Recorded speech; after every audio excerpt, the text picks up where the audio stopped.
To show you how I was able to flip two vehicles into $16,000. And it's not necessarily the ones that you may think. So I would say the most in demand vehicles are, yo, check out in the back here, it says, my other rider's your mom. Woo. This sounds mean, just off the start. Yeah, give me a little bit.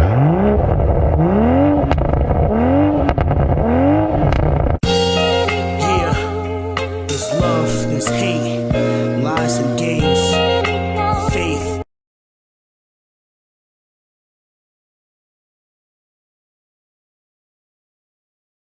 All right, so this portion of the video is for people that are looking to make money flipping cars that is not essentially that didn't do it like me. That where for me it was more like I was just trying to find vehicles that I enjoy driving and stuff that I think that would do well on our YouTube channel and stuff like that.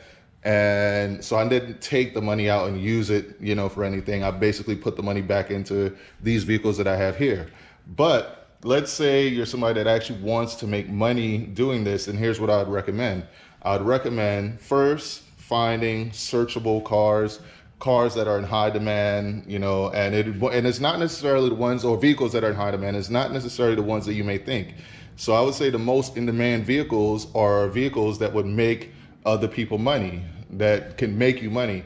So like a new Toyota Prius, if you can get that at MSRP, that's a great money-making vehicle. Or a Toyota Sienna, that's something that can make people money.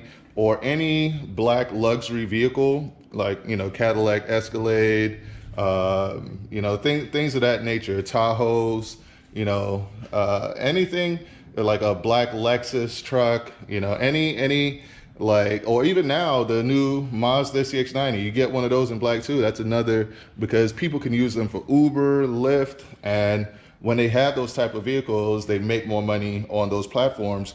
Plus the resale value is higher in those colors, especially if it's like black or white. I think the black ones tend to make a little bit more money. So if you can get one of those, or even vehicles like a Golf R or a Honda Civic Type R, or now, like if you could get a hold of a V8 Camaro with a manual gearbox, that's going to be something that you can flip later on if you keep low miles on it as well. As well as the Dodge Scat Packs, the Scat Pack wide bodies with a manual gearbox. Those are going to go up. If you can get a Hellcat or a Demon or one of those are also going to go up in value. So these are the type of vehicles that you ought to be looking for. And then you also have to be patient.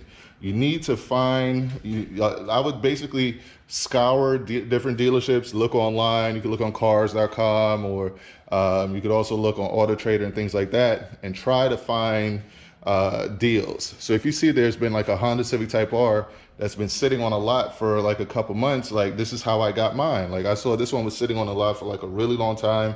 I went in, made an offer, they didn't accept. I came back like a month later, saw it was still there, made another offer. They remembered me, and because I came back, they were willing to work out a deal, and I was able to get an amazing deal on my Type R. So if I wanted to flip it, I could flip it and make some money. So this is something that you have to keep in mind. And you have to be patient, you have to be disciplined, and you have to do your homework to find the right type of vehicles to get. So with that being said, let me get back more into this video, and I'll explain to you like what the whole procedure was like for me.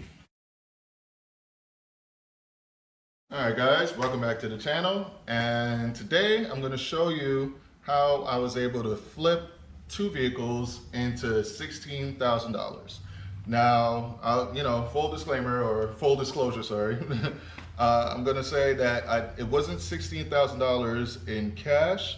It was $16,000 in equity and in trading value, and I'll tell you why that worked out better. Because if it was in cash, if I just sold the cars outright and I took that money, and it probably would have been more than, it probably would have been like 18, 20,000 maybe. But I would have had to pay taxes on it, and I would end up losing a lot of that money. And then I still would have to go back and, put that money down to get new cars. So, it probably wouldn't have worked out the way I wanted to. So the way I did it was I traded in my Camaro, my 2021 Camaro SS 1 Elite for this Honda Civic Type R. And I had $10,000 worth of equity in the Camaro, And then I had a 2022 Toyota Tacoma TRD 4x4 Sport, and that one had $6,000 equity in it. And I was able to use that to get this car. And since I traded it in, like I didn't have to pay the taxes on that money, on money earned. So let me explain basically how you can do the same and what my technique was and is for, you know, flipping personal vehicles, right? And it's essentially this. You want to, well, first of all, you have to be a little bit disciplined and you have to be patient. So you have to wait for the right time to buy. You have to look out for things for like inflation. You have to look out for things like where car values are at. You can use KBB, or you could, if you have a friend that goes to the auction, you can see what they're selling at the auctions and stuff like that and get a true value of what your car is worth. And also, there's other sites that they don't sponsor me, so I'm not going to name the names, but there's sites that you can use to figure out your car's value and things of that nature. So hold on a sec.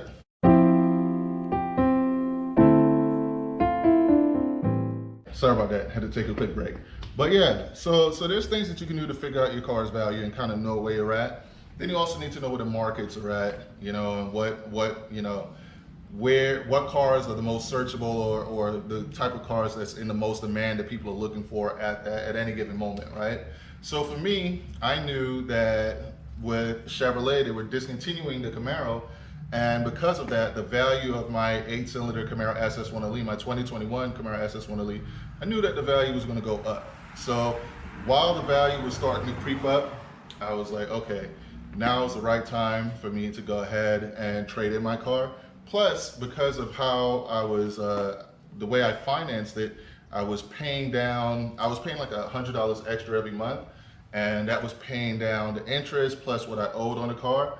So from 2021 to 2023, I was able to pay down enough to where I had $10,000 worth of equity in it.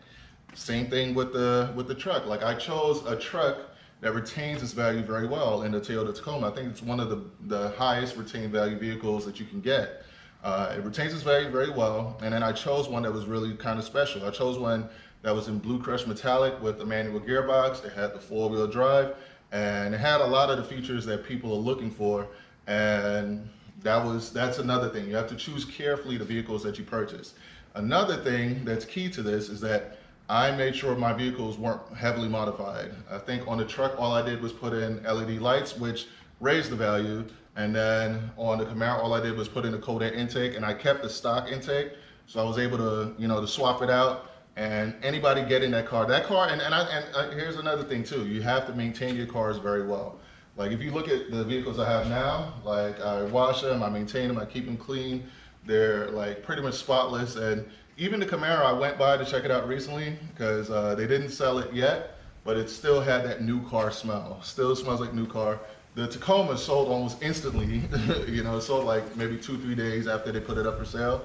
And that still had the new car smell as well. So maintaining your cars, keeping them clean, not heavily modifying them, choosing the right vehicles, choosing vehicles that will retain their values, that's another thing that helps a lot with being able to flip cars and make some money. Because I know some people, they would buy a car because they feel emotionally attached to that car, and that's fine, but you have to make sure then that when it's time to get out of it, you know, that you either got your money's worth or you don't mind taking an L, you know? For me, 9 times out of 10, whenever I purchase vehicles and I come out of them, almost every time when I get out, there's always equity in them, and I can use that towards my next purchase. Or if I wanted to, I can sell them and make money back. So because I was able to put so much equity into this vehicle and this one, even if I came out of them right now, I would make money back. It'll probably be like, in total, like $10,000 for both of them in equity. But I'm gonna wait a little bit longer, keep the miles low. That's another thing. Keep the miles low if you can. That's why it helps sometimes to have 2 vehicles. You could spread them around, you know, spread the mileage around and stuff. And go ahead and, you know, enjoy the car, but be mindful of wear and tear, and, you know, do all your oil changes on time through the dealership and things like that. Make sure it's all properly documented so that your Carfax is good. Don't get into accidents and stuff like that. All these things will basically up your value, and you'll be able to come out of your car with a surplus. Now, I don't know, I think right now, I don't know where the car market is going. Like, It seems like they're trying to go into EVs heavy, and if that is the case, then I'll probably be keeping both of these vehicles for a long time because they fit exactly what I'm looking for, which is manual gearbox, you know, gasoline powered, fun vehicles. One is all-wheel drive, one is front-wheel drive.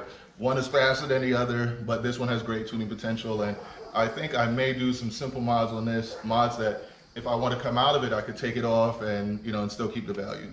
So that's it for this video. Hope you guys enjoy this. Hope you guys can use these techniques to be able to, you know, if you want to flip your cars or at least come out of them with some value in them. Hope this video was helpful to you. And that's it. See you guys in the next one. Race Car Friends out. Oh, wow. Okay. So check out in the back, it says, my other rider's your mom.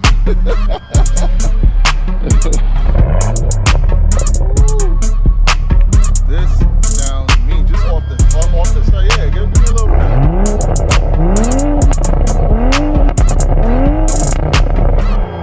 golly, that is mean, man. You gotta pop the hood now. Like a carbon fiber steering wheel. I did a Alcantara red stripe carbon fiber steering wheel. Okay. By the way, how tall are you? I am 6'5". You're 6'5". Okay, yeah. So I'm just an inch taller than you. How do you fit in there?